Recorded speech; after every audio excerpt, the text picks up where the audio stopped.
Hello Internet, Retro Kevin here. In today's video I'm going to be looking at 3 different Nintendo 64s that I picked up off of eBay. The description stated they were broken and being sold as is. Only one came with a power supply, AV cables, and jumper pack. The other 2 were a bare bones console. So let's head over to the workbench and see what we're dealing with today. Here they are. A little dirty, but not the worst that I've seen. Let's get them hooked up and see what kind of issues we're facing. The first one here is the most complete. However, you can see the reset button is stuck. I doubt that will affect our initial testing here, but something that I will fix later on. With everything plugged in, we see we're not getting the power light turning on. It's possible the reset button is causing this, but again, I doubt it. I will try resetting the power supply. Maybe the connections are just a little dirty. Well, that didn't do it. So I'll grab a spare one that I have on hand. Now the cord on this one's a little chewed up, however, I do know that it works. So we'll try this to see if the power supply was the issue.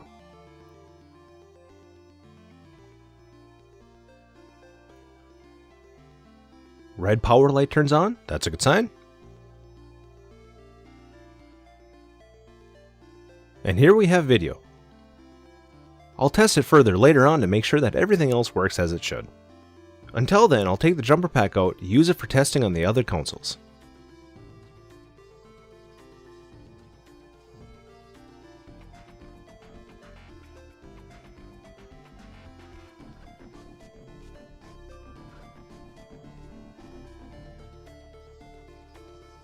The second one here has a power light, but it doesn't look like we're getting any video. Now there's a number of things that could cause this. I'll reseat everything a couple of times just in case one of the connections somewhere isn't working quite right. I'll set this one off to the side and come back to it later while we test this last one here. The third and the last one seems to work just fine. Let's double check this one that had no video just to see if it was a fluke. Alright, safe to say we need to tear this one down. Let's get it opened up and see what we find. I'm going to be using the 4.5mm Nintendo security bit screwdriver to open up these 6 screws on the bottom of the console.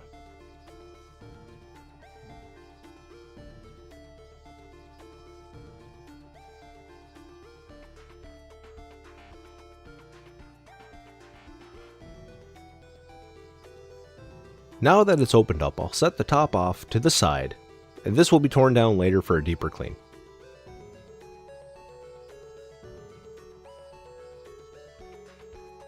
Well, let's get a few trays to keep our screws from being lost and mixed up. I'll carefully turn the bottom over to collect those screws.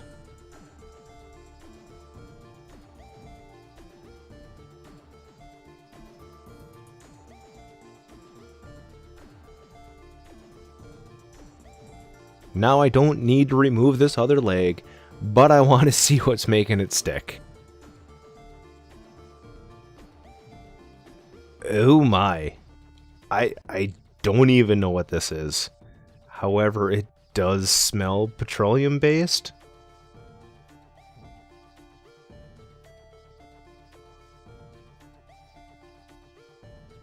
I'm just gonna wipe this up so it doesn't smear all over my table here. Let's remove the 14 screws holding the motherboard down. At first I only point out 12, but I'll soon notice my mistake and point out the last 2 that need to be removed.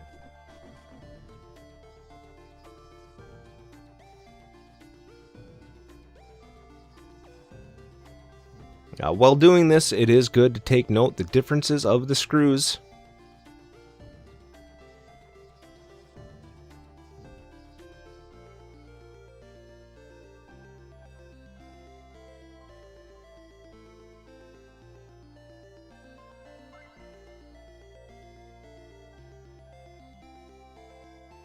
Here's the last 2 that I forgot about.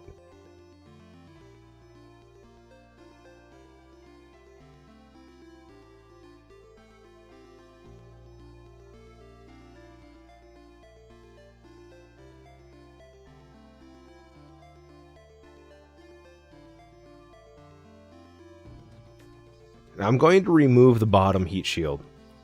These normally come right off, but whatever was spilt on this seems to be some pretty sticky stuff. Now, a quick look at the bottom of the board shows that it's in pretty good condition.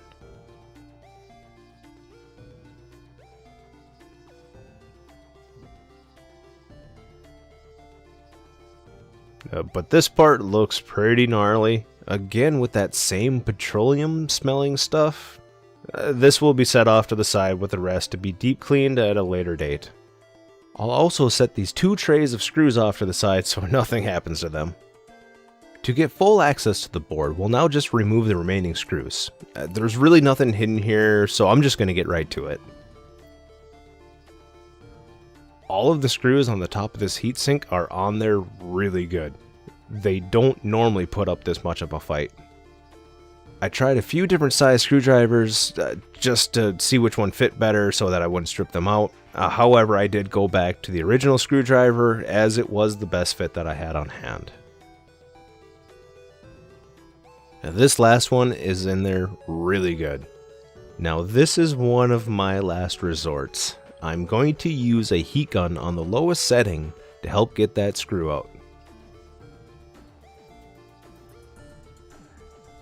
This whole top is a big heatsink, so I'm going to keep the heat gun moving to try and warm it up evenly.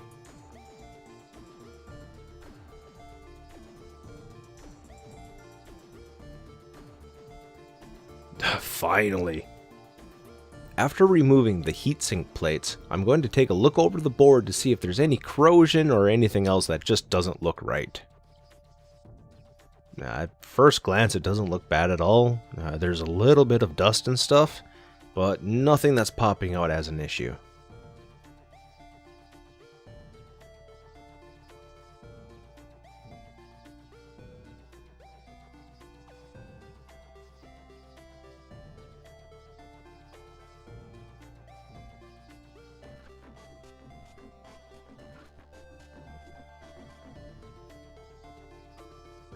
The solder joints on the AV connector look okay.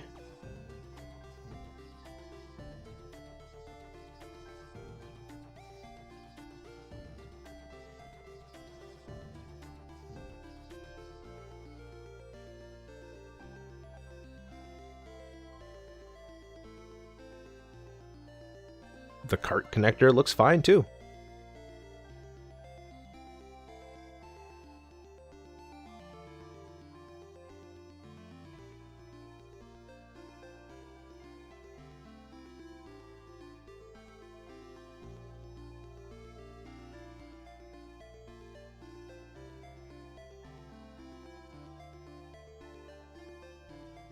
And the memory expansion slot looks great.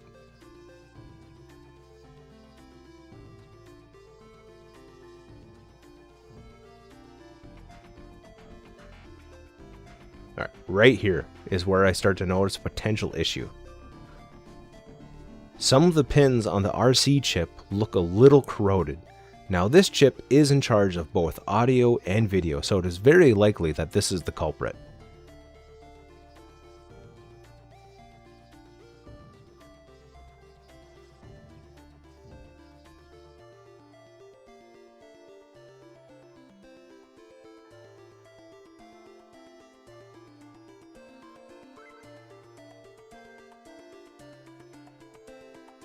I'm going to remove the last 2 heat sinks to get a better look, and this will also make working on the board much easier.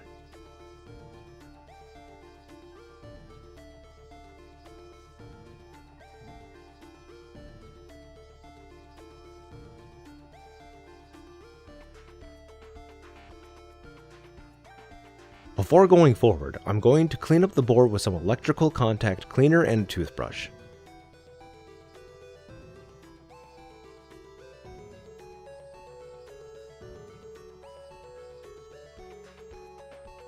There is still some corrosion left on that RCP chip.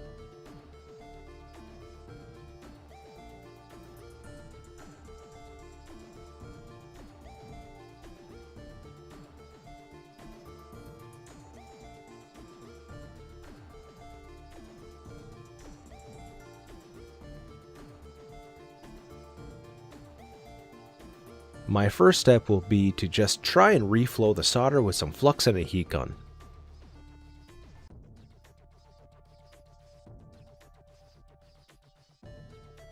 Good old Radio Shack. Man, I miss that place. Now I'm just going to use a tiny bit of flux on those problem contacts.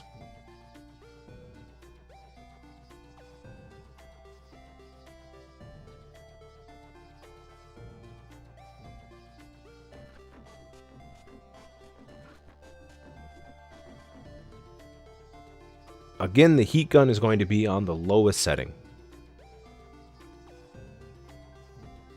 Keeping the heat gun moving so I don't overheat anything while also trying to keep the board level so the solder doesn't run where it shouldn't.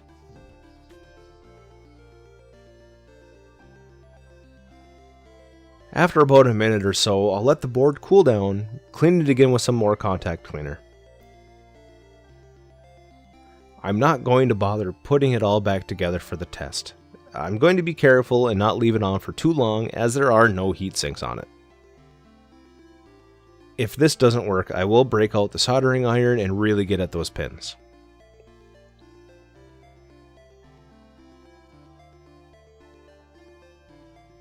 Now for the moment of truth.